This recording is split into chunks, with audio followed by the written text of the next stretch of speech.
सभी को नमस्कार और स्वागत है आपका सॉल्यूशन एकेडमी पे। आपका एक फॉर्मल स्वागत होना चाहिए, इसीलिए मैंने आपका आज स्वागत किया। वो इसलिए क्योंकि एक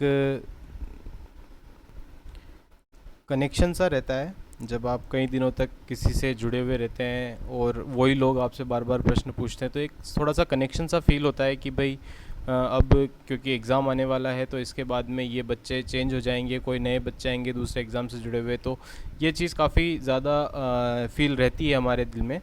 तो इसीलिए मैं आपका स्वागत करना चाहूँगा, क्योंकि अब जैसा कि अब लोगों को पता है कि जैसे मान लीजिए 45 से लेकर के 60 दिन के अंदर मान लो एग्ज़ाम हो जाता है, तो हमारी एग्ज़ाम से पहले क्या स्ट्रेटजी रहने वाली है। दूसरी बात, जो डेली जूनियर केमिस्ट एग्ज़ाम देने वाले जो छात्र हैं उनमें से जो कॉमन क्वेश्चंस मुझसे पूछे जाते हैं, तो उन सारे क्वेश्चंस को मैं कवर करूंगा। और उसके अलावा जो 45 दिन में एग्ज़ाम हो जाएगा ऐसा मानते हुए, ऐसा सुनिश्चित करते हुए कि भाई तैयारी कैसे सुनिश्चित करें, तो उसके लिए आज मैं बात करने वाला हूँ।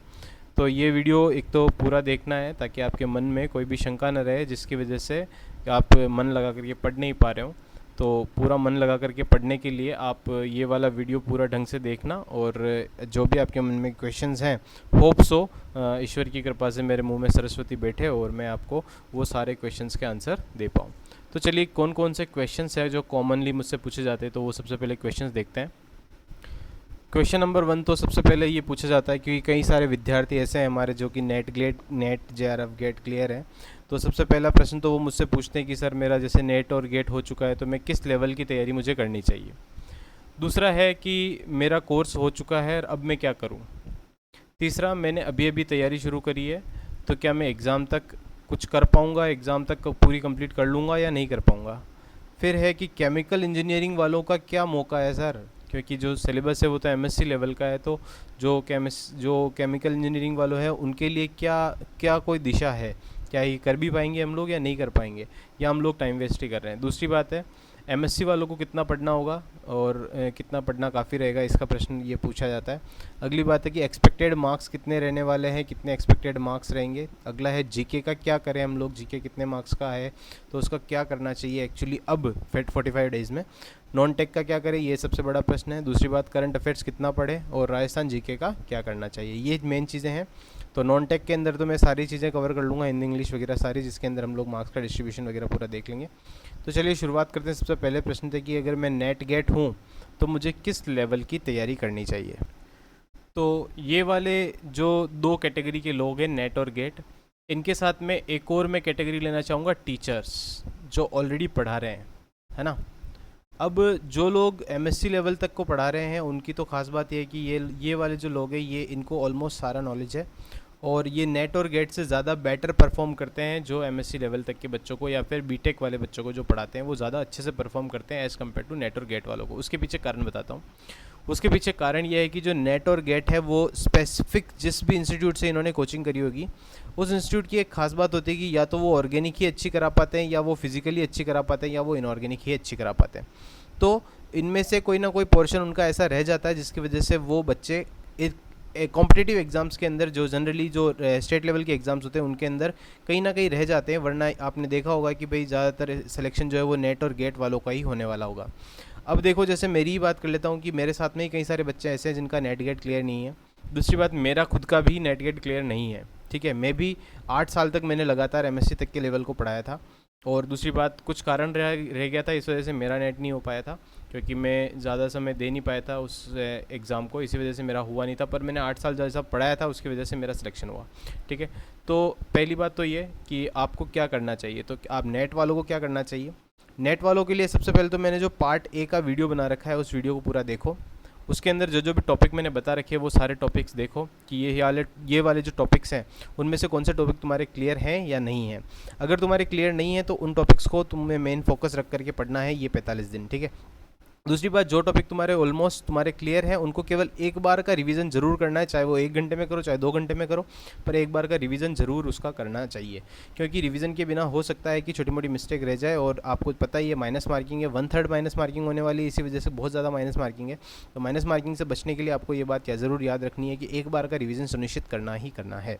अगर जैसे आपका हो जाता है, जैसे रिवीजन भी हो जाता है, तो उसके बाद में क्या करना है, तो उसके बाद में मैं जैसे अभी टेलीग्राम चैनल के ऊपर मैं और भी क्वेश्चंस डालने वाला हूँ टॉपिक वाइज जो पुराने क्वेश्चंस हैं वो तो है ही हैं, उसके अलावा मैं और भी टॉपिक वाइज सारे क्वेश्चंस डालने वाला हूँ, तो वो वाले सारे क्वेश्चंस आपको कर लेने हैं जो नेट गेट या फिर टीचर्स के एग्जाम से या जो भी एमएससी लेवल तक पढ़ा रहे हैं अभी तक जो टीचर्स, उनके लिए बात है। ठीक है, अगली बात है जो दूसरा पार्ट बी का क्या करें। तो पार्ट बी के लिए जो अभी मैं यहाँ नॉन टेक की बात करूँगा वही चीज़ आपके लिए भी अप्लाई होगी, क्योंकि अगर आप नेट और गेट भी हैं तो भी आप जीके के सामने हारे हुए हैं, ये बात आपको पता ही है। ठीक है, अब बात करते हैं कि मेरा कोर्स तो हो चुका है, अब क्या करूँ। कुछ बच्चे ऐसे भी हैं कि जो ये मानते हैं कि मेरा कोर्स हो चुका है, तो मैं बता दूं कि एग्ज़ाम तक जब तक हम लोग पढ़ते हैं ना, तब तक कभी भी ये बात नहीं बोलनी चाहिए कि मेरा कोर्स हो चुका है। जिन बच्चों ने ये सोच लिया ना कि मेरा कोर्स हो चुका है, उनको ये बात मान करके चलना, उनका सिलेक्शन नहीं होगा। ठीक है, क्योंकि कभी भी ये नहीं मानना चाहिए कि मेरा कोर्स हो चुका है। बहुत सारी चीज़ें ऐसी होती है जो हमको पता भी नहीं होती और वो चीज़ आती ही आती है। ठीक है, तो आपको कभी भी ये चीज़ नहीं मानना है। लगातार आपको क्या करते रहना है, क्वेश्चंस की प्रैक्टिस करते रहना है। ठीक है, क्वेश्चंस की सेम प्रैक्टिस कैसे होगी वो चीज़ मैंने आपको बताई दी है कि भाई जो अभी मैं टेलीग्राम पर और भी टॉपिक वाइज क्वेश्चंस डालने वाला हूँ, वो वाले क्वेश्चंस आपको ज़रूर करने हैं, जिसकी वजह से आपको कॉन्फिडेंस आ जाए कि हाँ भाई ये मैं कर लूँगा। ठीक है, अगर आपको किसी भी प्रॉब्लम में, किसी भी टॉपिक में प्रॉब्लम आती है, कोई भी क्वेश्चन में अगर आपको प्रॉब्लम आती है, तो आप मुझे भेजना ज़रूर।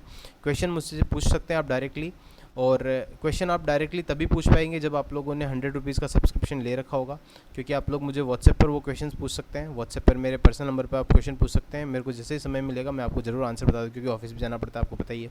ठीक है, तीसरी बात हम लोग करते हैं, मैंने अभी तैयारी शुरू करी है, क्या एग्ज़ाम तक मैं कर पाऊँगा। तो ऐसे लोगों के लिए मैं ये बोलूँगा कि मन के हारे हार है, मन के जीते जीत। बिल्कुल आप लोग कर पाओगे, इसमें कोई कहीं इसी कोई दुविधा वाली बात ही नहीं है। उसके पीछे कारण बताता हूँ कि जो लोग ऐसा है कि भाई मैंने अभी तैयारी शुरू करी है, कितना टाइम है, तो अभी भी आपके पास में 60 दिन है, ये मान करके चलना। 45 से 60 दिन आपके पास में अभी भी हैं, और 45 से 60 दिन में मैंने most of the course cover कर रखा है। क्वेश्चंस भी मैंने दे रखे हैं, वो क्वेश्चंस आप लगातार, पर हाँ आपको समय ज़्यादा देना पड़ेगा। समय आपको इन लोगों से ज़्यादा देना पड़ेगा, क्योंकि ये लोग ऑलरेडी, जो पहले और दूसरी कैटेगरी के जो लोग हैं वो ऑलरेडी पढ़ चुके हैं, तो आप लोगों को समय ज़्यादा देना पड़ेगा। दूसरी बात ये है कि पार्ट बी में ये लोग भी वैसे ही हैं जैसे आप हैं, तो पार्ट बी के जो 80 मार्क्स है वो तो आप लोग आपके हाथ में ही है। ये तो अभी भी तैयारी ये लोग कर रहे हैं जो आपको भी तैयारी करनी है। ठीक है, केवल पार्ट ए का ही है, पार्ट ए में आपको ज़्यादा मेहनत करनी पड़ेगी, क्योंकि पार्ट ए 120 नंबर का है, जिसके लिए आपको ज़्यादा मेहनत करनी पड़ेगी। ठीक है, दूसरी बात यह है कि जो आपकी तैयारी कहाँ से करें, ये बात भी है कि भाई अब मैं तैयारी कहाँ से करूँ, मैंने अभी भी शुरू करी है, तैयारी कहाँ से करूँ। तो तैयारी करने का ऐसा है कि खुद के जब तक नोट्स नहीं होंगे ना, अगर आपके पास में इंडिविजुअल नोट्स कभी पढ़े हुए हों केमिस्ट्री के, तो वो वाले नोट्स को आप कंसिडर करना ज़्यादा बेटर रहेगा। ठीक है, दूसरी बात, मेरे वीडियोस जो है, मेरे वीडियोस को आप लोग एज ए रिवीजन लिया करो। ये बात भी याद रखना कि हाँ मेरा एक बार टॉपिक हो चुका है, मैं एक बार सर का वीडियो और देखूंगा, ताकि उसमें कुछ एक्स्ट्रा चीज़ हो तो मुझे फटाक से याद हो जाए। ये बात याद रखना, मेरे वीडियोज़ को हमेशा एज ए रिवीजन लिया करो, ताकि आपको केवल उस वीडियो को देखने पर आपको जल्दी से याद हो जाए। ये बात याद रखना। एग्ज़ाम के टाइम पर जाते टाइम पे मेरे वीडियो ज़रूर देख करके जाना।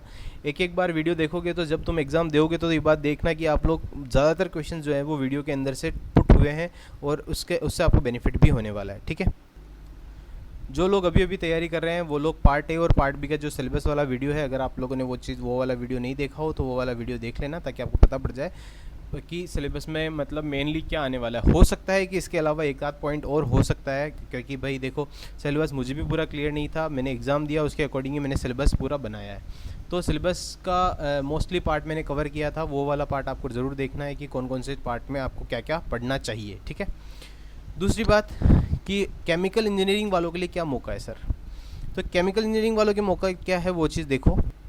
तो ये एक PDF शेयर कर रहा हूँ मैं तुम्हारे साथ में।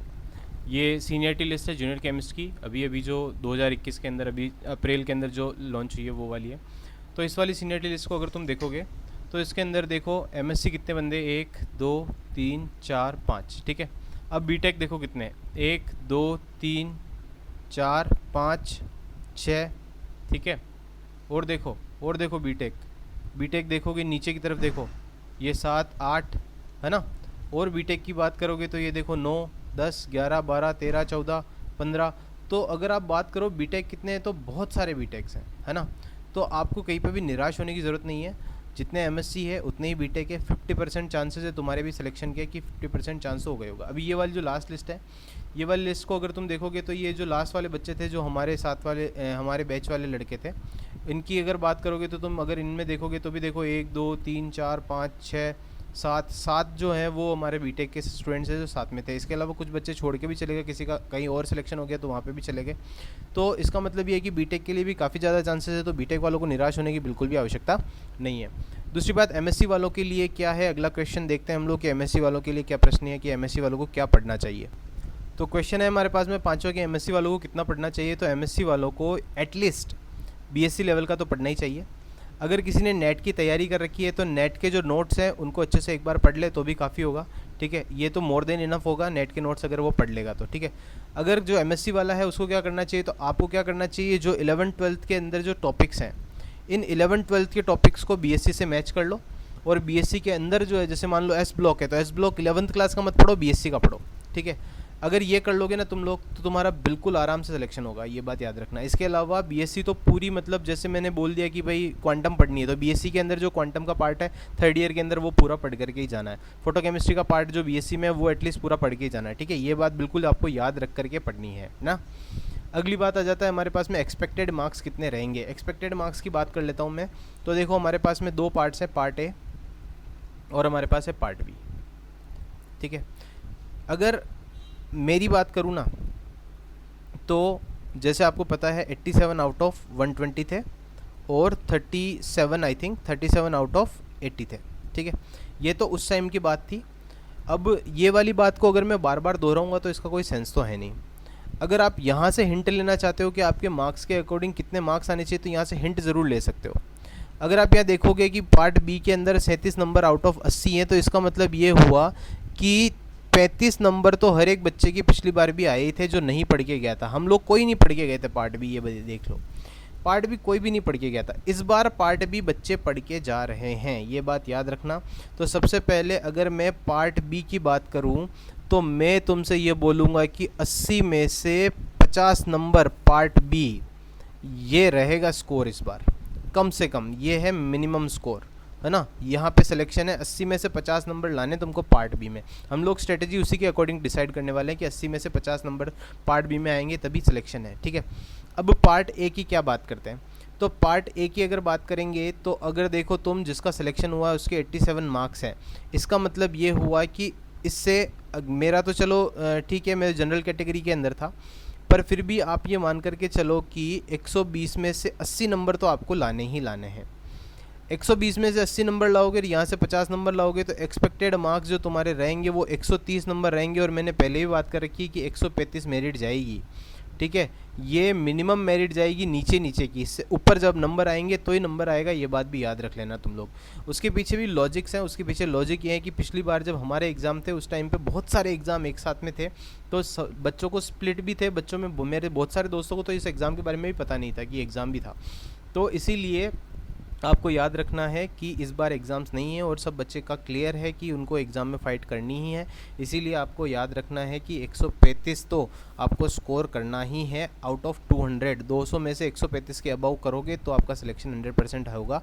और ये हम लोग एग्ज़ाम के बाद मिलेंगे जब मैं तुम्हें ये बात करूँगा, ठीक है। ये एक्सपेक्टेड मार्क्स हो गए। अब इन एक्सपेक्टेड मार्क्स में भी हम लोग देखते हैं कि कौन से सब्जेक्ट के अंदर, मतलब कौन से टॉपिक के अंदर कितनी आपको तैयारी करनी चाहिए।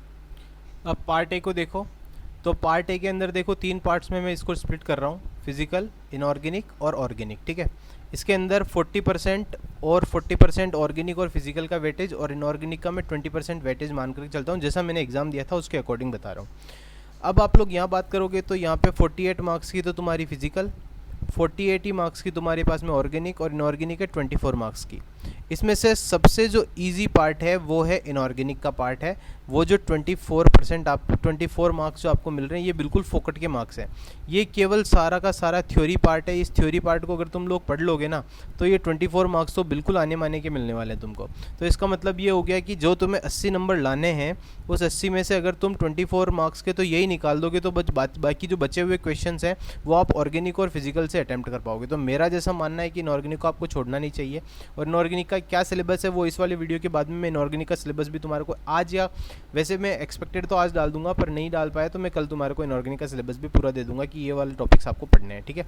इनऑर्गेनिक का एक टॉपिक आज मैं कंप्लीट भी करने वाला हूँ, एस ब्लॉक एलिमेंट्स, ताकि वो छोटा टॉपिक है तो मैं फटाफट से उसको कर दूंगा, ठीक है। क्योंकि मेरे को चाहिए कि अब मैं फटाफट से सिलेबस कंप्लीट करूँ, क्योंकि मैंने जो जिम्मेदारी अपने सिर पर ली है उसको मेरे को पूरा करना ही है, ठीक है। अब देखो ये तो बात हो गई इसकी। फिजिकल का और ऑर्गेनिक का सिलेबस मैंने पहले से ही बता रखा है, और तो वो वाला सिलेबस आपको पूरा करना ही है। उसके अंदर जो भी टॉपिक मेरे द्वारा रह रहे हैं वो वाले टॉपिक में मैं कंप्लीट करा दूंगा, ठीक है। ये वाला जो मंथ रहेगा, इस वाले मंथ के अंदर मैं पूरा कोर्स एक बार का कंप्लीट करा दूंगा इस वाले का। तो मुझ पर भी तुम भरोसा कर सकते हो, ऐसी बात नहीं है कि तुम मुझ पर भरोसा नहीं कर सकते, ठीक है। ये तो हो गई पार्ट ए की बात। अब बात करते हैं हम लोग पार्ट बी की। तो पार्ट बी का अगर हम लोग सिलेबस लें तो पार्ट बी के जो सिलेबस है उसका मैंने इंडिविजुअल अलग अलग टॉपिक की बात मैं पहले ही कर चुका हूँ, तो मैं इनके सिलेबस को डिस्कस नहीं करने वाला। मेन बात मैं जो बताने वाला हूँ वो ये है कि भाई इसमें मार्क्स कितने चाहिए अपने को। तो पार्ट बी में हमको मैक्सिमम 50 मार्क्स तो चाहिए ही चाहिए, 50 नंबर तो चाहिए आउट ऑफ 80, ठीक है। अब मैं 50 नंबर ला के दिखाता हूँ कि 50 नंबर अपने को कहाँ से आने वाला है। इंग्लिश के अंदर मेरे को एक पैराग्राफ मिलेगा, तो उस पैराग्राफ को सोल्व, वैसे तो जनरली जो लोग लगातार एग्जाम्स वगैरह देते हैं वो पैराग्राफ इजीली सॉल्व करते हैं। जो इनका सिलेक्शन होने वाला है ना, मैं उनकी बात कर रहा हूँ, उनकी बात नहीं कर रहा जिनका सिलेक्शन नहीं होने वाला है, ठीक है। जिनका सिलेक्शन होने वाला है वो क्या करेंगे, आप मान लीजिए 6 नंबर का क्वेश्चन आपको इंग्लिश में से देखने को मिलते हैं, तो यहाँ ज़्यादा नहीं तो आपको 4 नंबर तो आपको लाने ही लाने इंग्लिश के अंदर, ठीक है। अब इसको क्या पढ़ें क्या नहीं पढ़े, तो देखो इंग्लिश के अंदर मेनली जो मैंने जो सिलेबस बताया है वो एक बार तो आपको पढ़ना है फिर भी। और इसमें टाइम कितना लगने वाला तो मैं ये बता दूं तुमको, एक वीक तुम्हें इंग्लिश निपटानी है, एक वीक में तुमको हिंदी निपटानी है, और ये बहुत आसानी से हो जाएगी, ठीक है। मैथ्स का देख लेना, मैथ्स का एक वीक वैसे इसको देना ही है, पर फिर भी अगर आपको लगता है कि कोई टॉपिक, जैसे कुछ टॉपिक्स ऐसे होते हैं मैथ्स के अंदर जो कि आपको नहीं आते, वो एक बार देख लेना। मैथ्स के अंदर मैंने जो 3 टॉपिक बताया तुमको, डिफरेंशिएशन, इंटीग्रेशन और मैट्रिक्स, ठीक है। ये 3 टॉपिक तो आपको करके ही जाने हैं। इसके अलावा जो टॉपिक हैं वो 10th क्लास के लेवल के हैं, वो मैंने सिलेबस में डिस्कस करे थे, वहाँ से आपको देख लेना है। रीजनिंग की बात करता हूँ, रीजनिंग भी आपको एक वीक पूरा देना है, तो 4 वीक मतलब एक महीना। ये जो जून का महीना है, इस जून के महीने में आप इन चारों टॉपिक को दो, एक एक वीक सबकी बात करो, ठीक है। अब जो जीके है उसको भी इसी वीक के साथ में, इन्हीं चारों वीक के साथ में आपको टाइम के साथ में जीके को भी पकड़ के रखना है। जीके की हम लोग बात करेंगे, पहले इनकी इंडिविजुअल बात कर लेते हैं। हिंदी की अगर बात करोगे तो आपको 5 में से 6 नंबर लाने हैं हिंदी के अंदर, ठीक है। मैथ्स की अगर बात करोगे तो मैथ्स के अंदर जैसे मान लो आपको दे दिए 6 क्वेश्चन दे देते हैं, 6 ही मान के चलता हूँ मैं मैथ्स के, तो 6 क्वेश्चन अगर आपको मैथ्स के दे दिए तो इसके अंदर भी आपको कम से कम, क्योंकि इसके अंदर देखो अलग अलग टाइप के क्वेश्चन आते हैं, तो आप ये मान करके चलना कि 6 में से आपको 3 नंबर तो लाने ही है ना। क्यों ऐसा क्यों बोल रहा हूँ, मैं बायोलॉजी वालों को भी माइंड में रख के बोल रहा हूँ, क्योंकि बायोलॉजी वाले जो बच्चे होते हैं वो उनका थोड़ा सा मैथ्स में हाथ थोड़ा ढीला होता है, इसीलिए मैं इसको 50% मैथ्स का मान के चल रहा हूँ। रीजनिंग का अगर तुम बात करोगे तो ये टाइम ड्यूरेशन पर डिपेंड करता है दोस्तों। यहाँ पे आपको 60 मिनट्स ही मिलने वाले हैं, 60 मिनट ही मिलने वाले, तो 60 मिनट के अकॉर्डिंग आपको जो रीजनिंग करनी है ना, ये इसमें ज़्यादा टाइम वेस्ट मत करना। पर फिर भी तुम ये मान करके चलना है कि रीजनिंग के अंदर तुम्हारे को 6 में से 4 नंबर लाने हैं। अब नंबर देखो कितने हो गए तुम्हारे पास में, 4 4 8, 8 और 5 हो गए 13, 13 और 3 हो गए तुम्हारे पास में 16, 16 मार्क्स तुम यहाँ लेके आ चुके हो। अब तुम्हारे पास में जो बचा है पोर्शन वो है जीके का। तो जीके के पोर्शन की तुम बात करोगे तो अभी हमारे पास में 6 6 12 18 और 24 क्वेश्चंस हमारे 80 में से बाकी निकल चुके हैं। तो जीके के अंदर आपको पता हो तो एक और जीएस भी है, मतलब जनरल साइंस का भी पोर्शन है आपके पास में। जनरल साइंस के मैं 10 क्वेश्चन पकड़ता हूँ, तो आपको 10 में से 8 क्वेश्चन तो करने ही करने हैं, ये बात याद रखना। अब हमारे पास में बचते हैं जीके के 48 क्वेश्चन, ठीक है। तो 48 क्वेश्चन अगर आप बात करोगे, जो कि मेनली बोला जा रहा है कि भाई जीके के 48 क्वेश्चन आएंगे, तो अगर आप यहाँ देखोगे तो 18 और 16 और 8 हो गए हमारे पास में 24। अब आपको कितने नंबर और लाने हैं, अब आपको नंबर लाने हैं केवल और केवल 26। अब ये 26 नंबर अगर तुम ले आओगे ना 48 में से, तो 100% आपका सिलेक्शन है, और ये 26 लाना बहुत आसान है। कैसे नंबर लाना है, 26 की स्ट्रेटजी हमारी क्या रहने वाली वो देखते हैं। तो अगले क्वेश्चंस पे आते हैं हम लोग कि क्या क्वेश्चंस नेक्स्ट बच्चों ने पूछे हमारे से, तो उन क्वेश्चंस के थ्रू ही आपको पता पड़ जाएगा कि कैसे हमको करना है। अगला जो क्वेश्चन है हमारे पास में, जीके का क्या करें।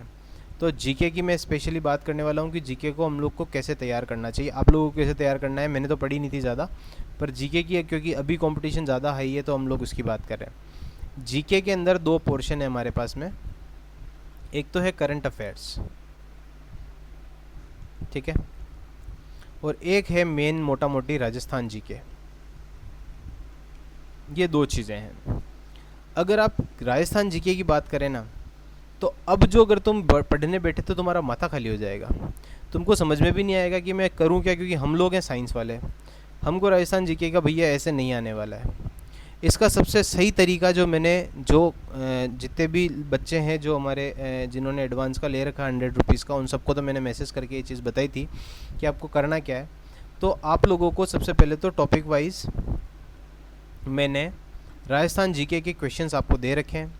आपको टॉपिक वाइज राजस्थान जीके का उस क्वेश्चन को लेने हैं। जो लोग अब तक तैयारी कर चुके हैं उनकी बात नहीं कर रहा हूँ, जो लोग अब तक तैयारी कर चुके हैं उनका राजस्थान जीके काफ़ी ठीक ठाक हो गया होगा, ठीक है। पर जो अब तैयारी करने वाले हैं उनके लिए बता रहा हूँ कि आपको टॉपिक वाइज में क्वेश्चंस दे रखे हैं, मैंने दिए हैं। अगर आपको भी लेने हैं तो आप लोग मुझसे संपर्क कर सकते हैं। नंबर भी मैं डाल देता हूँ, मेरा नंबर है 8764115172। इस वाले नंबर पर आप मुझे व्हाट्सअप कर सकते हैं, इस वाले नंबर से व्हाट्सअप करके, और आप मुझसे पूछ सकते हैं कि किस तरह से आप टॉपिक वाइज क्वेश्चंस और जो सैम्पल पेपर्स दिए हैं वो ले सकते हैं, ठीक है। अगर आप लोग यहाँ बात करोगे कि टॉपिक वाइज आपको क्वेश्चंस करने हैं, तो टॉपिक वाइज क्वेश्चन आपको कैसे करने हैं, आपको केवल आप उन क्वेश्चंस को करने से पहले आपको एक पैराग्राफ सॉल्व करने का तरीका आना चाहिए। पैराग्राफ सॉल्व कैसे करते हैं? पैराग्राफ सॉल्व करने से पहले हम लोग उनके क्वेश्चंस पढ़ लेते हैं। तो आपको क्या करना है, जो टॉपिक वाइज क्वेश्चंस मैं दूंगा, और वो कौन से टॉपिक वाइज क्वेश्चन है, ये अभी तक के 2020 तक के जितने भी एग्ज़ाम राजस्थान जीके के हुए हैं उसके अंदर आए हुए क्वेश्चंस है। तो ये क्वेश्चंस तो आपके लिए वेरी वेरी इंपॉर्टेंट हो जाते हैं। तो आपको क्या करना है, 2020 तक आए हुए जितने भी टॉपिक वाइज क्वेश्चंस हैं वो वाले क्वेश्चन पहले पढ़ने हैं। उसके बाद में आपको क्या करना है, केवल कोई आधे घंटे या 1 घंटे के अंदर उस टॉपिक को पढ़ाता हो ना, वो वाला वीडियो देख लेना है यूट्यूब पे। डेली का एक टॉपिक कर लो, 100% तुम्हारा ये 32 दिन के अंदर राजस्थान जीके कंप्लीट ही हो जाएगा, ये मान करके चलना, ठीक है। अब बात करते हैं करंट अफेयर्स का, कि करंट अफेयर्स सर कितने टाइम तक का पढ़ना चाहिए। राजस्थान जीके की बात मैं कर चुका हूँ, राजस्थान जीके पूरा यहाँ कंप्लीट हो जाएगा आपका। अब बात करते हैं हम लोग करंट अफेयर्स कहाँ से करना है। तो करंट अफेयर्स, अच्छा यहाँ पे एक बात याद रखना, कोई नोट्स नहीं बनाने हैं, कोई एक्स्ट्रा कंटेंट नहीं लेना है, केवल और केवल ये क्वेश्चंस याद करने हैं, और उसके अलावा वो वीडियो देखना है। उस वीडियो में से जो याद हो जाएगा ना वो बस इनफ है तुम्हारे लिए, उससे ज़्यादा माथाफोड़ी यहाँ नहीं करनी है, ठीक है। याद रखना, अगर तुम यहाँ माथाफोड़ी करने गए ना तो पार्ट ए बिगाड़ दोगे, ये बात भी याद रखना। अब बात करते हैं हम लोग करंट अफेयर्स की। करंट अफेयर्स कहाँ तक का पढ़ना है। तो दोस्तों ये मार्च के अंदर हमारे फॉर्म जो है वो निकले थे और भरना ख़त्म हो गए थे, ठीक है, ये 2021 के अंदर। उसके अंदर तुम्हारे को जनवरी और 1 फरवरी जो है वो 2021 की बात थी। यहीं पर ही आपके पेपर्स बन गए थे, ये बात मान करके चलना कि यहीं पेपर बन गए थे, क्योंकि हमारा जो डिपार्टमेंट है वो बहुत तेज़ी से काम करता है। तो यहीं पे मान ला कि ये हमारा पेपर बन चुका है। तो भी हम लोग जनवरी फरवरी 2021 को लेंगे, उसके अलावा पूरा 2020 और जून 2019। तो जून 2019 से लेकर के 2020 तक मार्च के जितने भी करंट अफेयर्स हमारे से बनते हैं ना, चाहे वो राजस्थान के हो, चाहे इंटरनेशनल हो, चाहे नेशनल हो, सारा पढ़ना है, कुछ भी मत छोड़ना। क्योंकि यहाँ से आधे 50% क्वेश्चन यहाँ से आएंगे चॉइस क्वेश्चन, और 50% चॉइस क्वेश्चन तुम्हारे को यहाँ से देखने को मिलेंगे राजस्थान जीके के। तो ये वाले पोर्शन को तुमको स्ट्रॉन्ग कर लेना है, इतना स्ट्रॉन्ग कर लेना है कि तुम्हारे को जहाँ से भी क्वेश्चन पूछे हिंट तो एटलीस्ट तुमको मिल ही जाए। दूसरी बात, राजस्थान जीके के सर हिंदी में क्वेश्चन दोगे तो फिर कैसे पढ़ेंगे, क्योंकि पेपर जो है वो इंग्लिश में आने वाला है। तो देखो भैया, इतना तो जो एमएससी करा हुआ बच्चा है उससे एक्सपेक्ट किया ही जाता है कि वो इंग्लिश से हिंदी, हिंदी से इंग्लिश में कन्वर्ट कर दे। और अगर फोर्ट को किला कहते हैं तो तुमको पता ही होना चाहिए फोर्ट को किला कहते हैं, ठीक है। ये तो आना ही चाहिए और वो आ जाएगा, कोई दिक्कत वाली बात नहीं, बहुत ही आसानी से आ जाएगा। फिर भी अगर तुमको इंग्लिश में बुक चाहिए तो नेट पर तुम सर्व कर सकते हो, इंग्लिश में भी तुमको राजस्थान जीके की बुक मिल जाती है, ठीक है। अगला क्वेश्चन देखते हैं हम लोग नेक्स्ट, और बच्चों ने क्या पूछा हमसे। पूछा है नॉन टेक का क्या करें, मैंने बात कर ही लिया। करंट अफेयर्स कितना पढ़ना है इसकी बात कर रहे हैं हम लोग, करंट अफेयर्स की, तो ये भी हम लोगों ने बात कर ली। राजस्थान जीके का करें, ये सारे क्वेश्चंस हम लोगों ने कंप्लीट कर लिए हैं, ठीक है। 45 दिन की जो मैंने बात करी थी, 45 दिन के अंदर आपका ये कोर्स कंप्लीट हो जाएगा। जो स्ट्रेटेजी मैंने बताई है उसी स्ट्रेटेजी पे चलो, तुम्हारे को आसानी से सफलता मिलेगी, कोई दिक्कत नहीं है, मैं तुम्हारे साथ हूँ। जो भी तुमको क्वेश्चन नहीं आता है, कोई भी प्रॉब्लम आती है, तुम तुरंत मुझसे पूछ सकते हो। अगर उस टाइम पे मैं फ्री हूँ तो मैं 100% तुमको आंसर दूंगा, और मैं कितने बच्चों को आंसर देता हूँ ये बात भी सबको पता है, ठीक है। बहुत बहुत धन्यवाद, आपका दिन शुभ हो, वंदे मातरम, और ऑल द बेस्ट सभी को। बहुत ही अच्छे से तैयारी करो और नंबर सुनिश्चित करो कि तुम्हारा सिलेक्शन होना चाहिए, ठीक है। बहुत बहुत धन्यवाद।